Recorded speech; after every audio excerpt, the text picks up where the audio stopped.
Goddag og velkommen til hvordan uploader jeg og beskærer et billede guiden i Banebase blogadministrationen.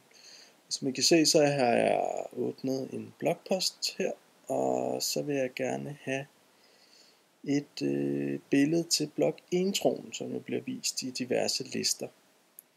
Og det gør man hernede i blogintroen. Jeg trykker upload and crop, så har jeg tilfældigvis billede til lejligheden liggende her. Det er fint, det tager jeg, det vil jeg gerne have. Så uploader den, og så kan man se et lille preview oppe i hjørnet, og jeg får et stort billede hernede. Og jeg får en cursor, som viser, at jeg kan gøre ting og sager. Og det jeg kan gøre, jeg kan klikke, og så kan jeg holde knappen nede, og så kan jeg tage et område ud, som jeg gerne vil udskære. Som I kan se, så bliver det vist heroppe i mit preview live, mens jeg gør det. Det var dejligt, fordi så kan jeg se, så vil jeg gerne have det sådan der. Det er helt perfekt.